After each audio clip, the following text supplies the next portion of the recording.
रहा है कि उपेंद्र कुशवाहा नाराज चल रहे हैं, चिराग पासवान जी नाराज चल रहे हैं। इंडिया अलायंस की तरफ से बहुत सारे जो एनडीए के पार्टनर हैं उनको लुभाने की कोशिश हो रही है। क्या ग्राउंड रिपोर्ट है और कोई जानकारी इन्हें है या नहीं है, कुछ उन्होंने पता किया है या नहीं किया है, आज इसी मुद्दे पर बात करेंगे। अखिलेश अखिल और अजीत झा, बहुत बहुत स्वागत है आप दोनों का। पूरा देश और कम से कम बिहार में काफी हलचल हो रही है कि टिकट को लेकर के क्या हो रहा है, कौन कहां से लड़ेगा चुनाव। ये कयास लगाए जा रहे हैं कि आखिरी जो रैली हुई प्रधानमंत्री की बिहार में, उस रैली में बहुत सारे एनडीए के अलायज नहीं गए। उसके पीछे का कारण क्या है अखिलेश जी? नहीं, कारण जो भी हो, लेकिन देखिए जब से नीतीश कुमार जो है ना बीजेपी के साथ जुड़े हैं फिर से, उसके बाद समझिए कि जो एनडीए के एलाइज हैं, खासकर चिराग पासवान, उपेंद्र कुशवाहा, उनको अब ये लगने लगा है कि उनके टिकट पर ही समझिए कि उनकी टिकट ही कट सकती है ज्यादा से ज्यादा। तो अभी जो चिराग पासवान चाचा भतीजा के बीच के, एक तो उनके बीच की लड़ाई है, उसमें 5-5 सीट दोनों आदमी मांग रहे हैं। उधर उपेंद्र कुशवाहा 3 सीट को लेकर जिद बनाए हुए हैं। ऐसे में समझिए कि 5-5, 10 और 3, 13 सीट अगर इधर ही चला जाता है, इसके बाद समझिए कि वो सहनी साहब हैं। तो ऐसी स्थिति में बीजेपी की परेशानी तो बढ़ ही गई है। अब देखना ये है कि नीतीश कुमार को कितनी सीटें दी जाती है। नीतीश कुमार के साथ सबसे बड़ी परेशानी क्या है कि जो खबरें आ रही है बिहार से, उसमें ये कहा जा रहा है कि उनको 12 या 13 सीटें दी जाएगी, जबकि पिछले चुनाव में 17 सीटों पर वो चुनाव लड़े थे। तो वो 17 सीट वो मांग रहे हैं, लेकिन बीजेपी की परेशानी है, अगर 17, 15, 16 जो भी सीटें अगर जेडीयू के खाते में जाती है, तो इसमें चिराग पासवान और ये समझिए कि ये उपेंद्र कुशवाहा, सहनी, उसकी टिकट समझिए कि बहुत ही कम हो जाएगी। यही वजह है कि प्रधानमंत्री मोदी जो रैली में गए थे, उसमें चिराग पासवान और उपेंद्र कुशवाहा नहीं पहुंच पाए थे। अभी फिर उनकी रैली होनी है।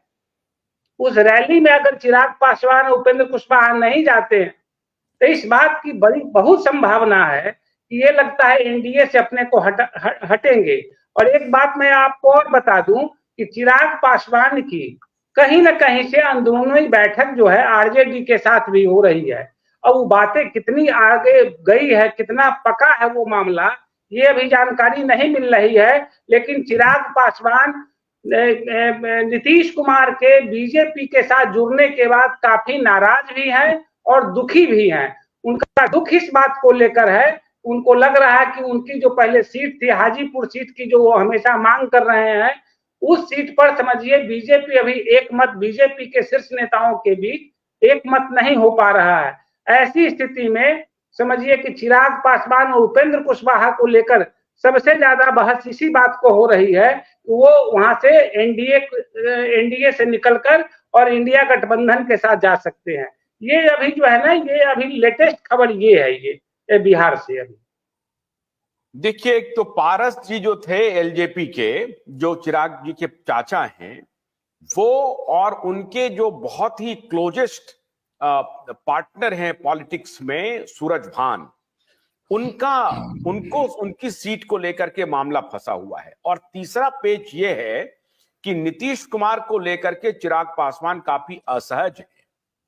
जो पार्टी लगातार नीतीश कुमार की आलोचना कर रही थी, भाजपा भी और चिराग पासवान की पार्टी भी लगातार मुखर थी, अब उनको यह लग रहा है कि नीतीश कुमार के आने के बाद उनको शायद उनको दीवार में एक प्रकार से कॉर्नर करने की कोशिश हो रही है। अजीत जी, मैं आपसे यह जानना चाह रहा हूं कि ऐसी क्या बात हो गई कि नीतीश कुमार इनएविटेबल हो गए भारतीय जनता पार्टी के लिए और उनको बुलाना पड़ गया, जबकि उनका जो स्थानीय नेतृत्व था वो भी तैयार नहीं था और चिराग पासवान भी तैयार नहीं थे।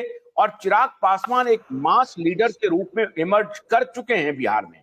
तो ऐसी क्या मजबूरी हो गई भारतीय जनता पार्टी की कि उनको नीतीश कुमार को लेना ही पड़ गया? और अब वो तीन तिगाड़ा वाली स्थिति अब खड़ी हो गई है बीजेपी के लिए और ये गले की हड्डी बनता जा रहा है। अगर टिकट का डिस्ट्रीब्यूशन ठीक नहीं हुआ चुनाव के पहले, तो बिहार में मामला बिल्कुल बिगड़ सकता है। देखिए राजनीति में ये एक तो आशुतोष जी, सबसे बड़ी बात आशु ये है। ये सवाल शायद मुझसे ये सवाल मुझसे पूछे ना। हाँ, यस यस यस, हाँ अजीत जी ये बोलिए। देखिए, पहला तो था कि इंडिया अलायंस का जो फॉर्मेशन हुआ था उसमें Nitish Kumar primary role play किए थे। पिछले जून जुलाई से ही नीतीश कुमार ने पटना में पहला मीटिंग बुलाया, तो बीजेपी को लग रहा था कि उसके लिए सीरियस चैलेंज है, बिहार में ही नहीं पूरे देश में। तो पहला काम भाजपा चाह रही थी कि इंडिया गठबंधन को तोड़ा जाए। तो नीतीश कुमार को लेने से एक मैसिव साइकोलॉजिकल इंपैक्ट पड़ा। बीच में तो लगा कि इंडिया गठबंधन तितर बितर हो गया, तो उस कारण जो है नीतीश कुमार को भाजपा खींच लाई अपने पास, नंबर 1। नंबर 2, बिहार में पिछले बार यदि देखिएगा तो 17 जेडीयू, 17 बीजेपी और 6 चिराग पासवान का पार्टी एलजेपी।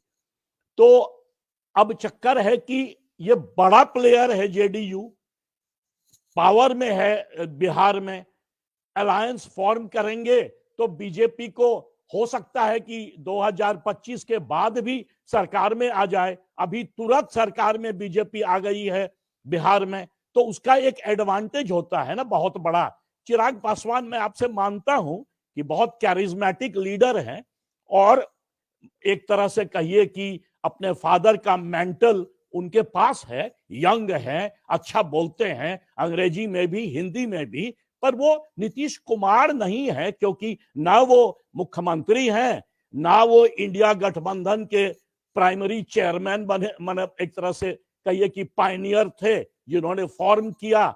तो नीतीश जो है वेट में, वजन में ज्यादा भारी लगा बीजेपी को चिराग पासवान से, तो ये मेन कारण था उनको लाने का। अब चक्कर एक मिनट सर, रुकिए एक मिनट, मैं आपको रोक रहा हूं बीच में, माफी चाहता हूं। 2 इंपॉर्टेंट प्रश्न पर मैं आपसे उत्तर चाह रहा हूं कि क्या नीतीश कुमार की पार्टी के बहुत सारे नेता एकदम स्वार्थ बस इस निगोशिएशन को किसी भी सूरत में डील को कंप्लीट करना चाहते थे? क्या ये एक पक्ष था? दूसरा, राष्ट्रीय स्तर पर इंडिया ब्लॉक को कमजोर करने के लिए सिर्फ बीजेपी चाहती थी कि अगर हम नीतीश कुमार को वहां से ब्रेक कर देते हैं। गन्ने की कड़ी बुनियाद, जिसे मराठी में खुड़किया और कुछ उत्तर भारत के क्षेत्रों में खुटकी भी कहा जाता है, उसे केवल भोलानाथ का 2-in-1 बैटरी ऑपरेटेड हार्वेस्टर कम ब्रश कटर आसानी से और बिना रुकावट के काट सकता है।